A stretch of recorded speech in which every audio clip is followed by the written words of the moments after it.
बहू, अपनी ननद नमिता से कुछ सीख। दो बच्चे होने के बावजूद भी देख कैसे उसने अपना पूरा घर संभाल रखा है। और इतना काम करने के बावजूद भी देख उसका रहन सहन कितने अच्छे से रहती है। ससुराल में हर कोई इसकी तारीफ करता है। अरे, मेरी बेटी तो लाखों में एक है। और एक तुझे देख, एक बच्चे में ही हालत कैसी हो गई। उसमें भी घर में साफ सफाई करने के लिए कामवाली लगा रखी है। लेकिन फिर भी शरीर इतना फैल गया है कि बोलते बोलते विद्या जी चुप हो गई। ये तो विद्या जी का रोज का ही था। बहू आरती को तो इन सब चीजों की आदत हो चुकी थी। सुबह से शाम तक एक ही बात सुन सुनकर दिमाग ने सुनना ही बंद कर दिया। वो बदसूर अपने काम में ही लगी हुई थी। अब जल्दी कर, फटाफट रोटियां सेक।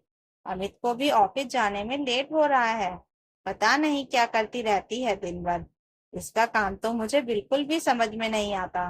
अरे, हमने भी तीन तीन बच्चे पाले हैं, लेकिन काम में कभी कमी नहीं रखी। विद्या जी बड़बड़ाती हुई हॉल में आकर बैठ गईं। इधर आरती अपने 5 महीने की बेटी परी को अपने साथ ही रसोई में ले आई। साथ ही उसे पालने में उसे लेटाकर रोटियां सेकने लगी। रोटियां सेककर सबसे पहले अमित और पापा जी को खाना खिलाया और उन दोनों को ऑफिस के लिए रवाना किया। फिर विद्या जी को खाना परोसा और उन्हें खिलाकर अपने लिए थाली लगाकर अपने कमरे में आ गई। साथ में परी को भी ले आई। परी अभी पालने में खेल ही रही थी, इसलिए आरती ने फटाफट खाना खाना शुरू किया।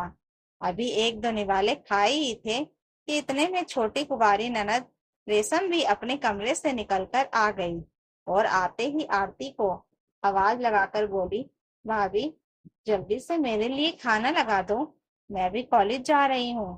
खाना खाते हुए आरती के हाथ रुक गए। जवान नंद है, अपना खाना खुद लगाकर खा नहीं सकती, उसके लिए भी खाना लगाकर देना पड़ेगा।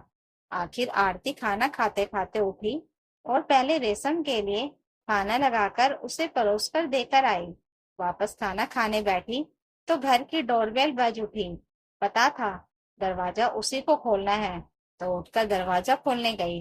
दरवाजा खोला तो सामने काम करने वाली रमा थी। रमा घर में आते से ही अपने काम पर लग गई। आरती वापस अपने कमरे में गई और खाना खाने बैठ गई। इतने में विद्या जी आकर बोली, आरती, अभी तक खाना नहीं खाया तुमने? कितनी देर हो गई तुम्हें बैठे हुए? धीरे धीरे समय वेस्ट करती रहती हो। मम्मी जी, वो मैं रेशम के लिए खाना परोसने के लिए। अच्छा अच्छा, ठीक है। अब एक काम करो, खाना वाना खा पी कर तैयारी कर लेना। शाम को नवीता के घर जाना है। उसका देवर अच्छे नंबरों से पास हुआ है, इस कारण छोटी सी पार्टी रखी है उन्होंने। अभी अभी फोन आया था। और ढंग से तैयार हो जाना।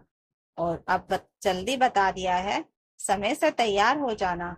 वैसे भी तुम्हें धीरे धीरे काम करने की आदत है। परी का कोई भी जरूरी सामान है, वो भी साथ के साथ रख लेना। बाद में मत कहना कि मैं भूल गई थी। कहकर विद्या जी जिस गति से कमरे में आई थी, उसी गति से वापस चली भी गई। खैर, आरती ने अपना खाना खाया और बर्तन रखने रसोई में गई। बर्तन साफ करने लगी थी कि इतने में परी रोने लगी। काम बीच में छोड़कर ही पहले उसे संभालने के लिए गई। खैर, पूरा दिन ऐसे ही निकल गया। आरती फटाफट सारे काम निपटा रही थी। आज वो अपनी सास को डांटने का कोई मौका नहीं देना चाहती थी। नहीं तो फिर विद्या जी का क्या भरोसा, वो कहीं भी शुरू हो जाती हैं। खैर, शाम को आरती अपना काम निपटाकर समय से तैयार होने के लिए अपने कमरे में जाने लगी तो ससुर जी ने आते से ही 1 कप चाय की डिमांड कर दी। तब अमित ने भी कहा, आरती, चाय बना ही रही हो तो सबके लिए ही बना लो।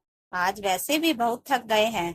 आखिर आरती रसोई में सबके लिए चाय बनाने के लिए आ गई और चाय बनाकर सबको दे आई। विद्या जी के कमरे में चाय देने गई तो विद्या जी बोली, बहू, मैं कहना भूल गई। अभी थोड़ी देर पहले तुम्हारे पापा जी ने फोन कर बताया था कि उनके पास जरूरी काम आ गया है, तो वो नहीं जा रहे हैं। इसलिए फटाफट से उनके लिए दाल बना दो और रोटी सेक दो और थोड़ा जल्दी कर दो ताकि हम समय से रवाना हो सके। ठीक है मम्मी जी, मैं जब तक खाना बनाती हूँ, आप परी को तैयार कर दो, ताकि मुझे भी समय मिल जाएगा और मैं समय से तैयार हो जाऊंगी।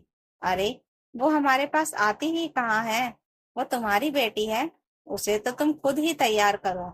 वैसे भी वो तो हर समय तुमसे ही चिपकी रहती है।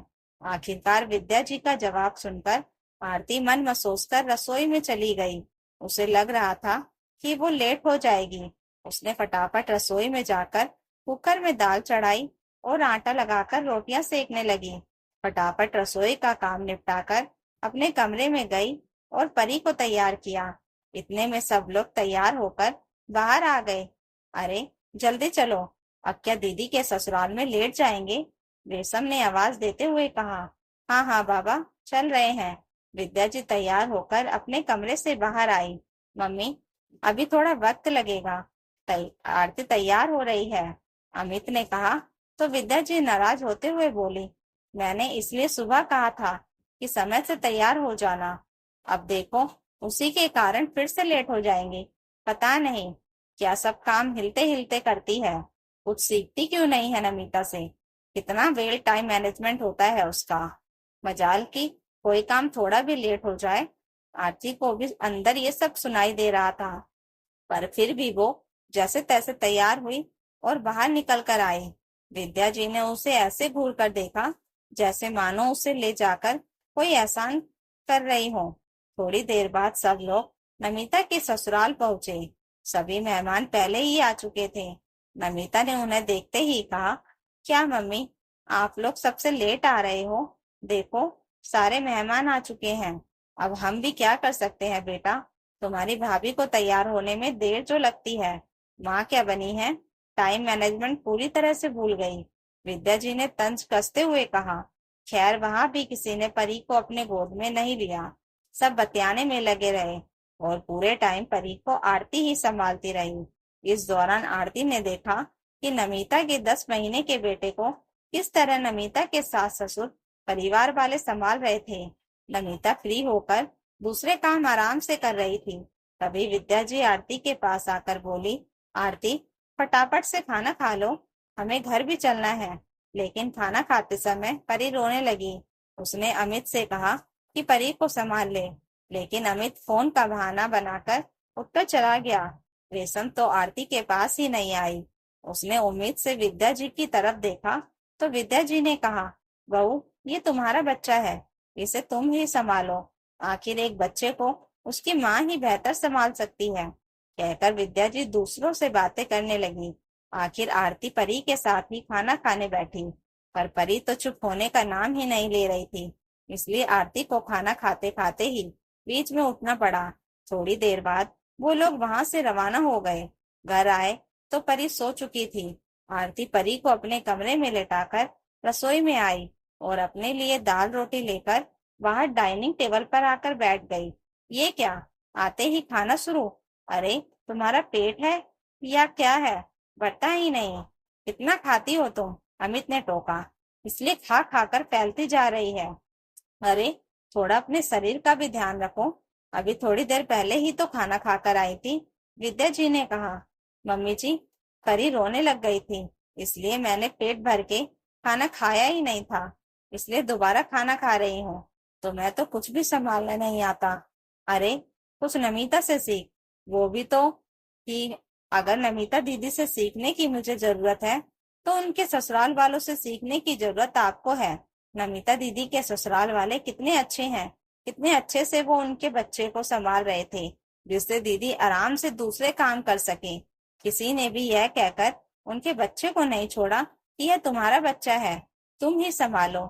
लेकिन हमारे घर में तो मैं ये उम्मीद कर ही नहीं सकती हूँ। वहां सब मिलजुल कर एक दूसरे को सपोर्ट कर रहे थे, पर यहाँ तो मैं ये उम्मीद भी नहीं कर सकती।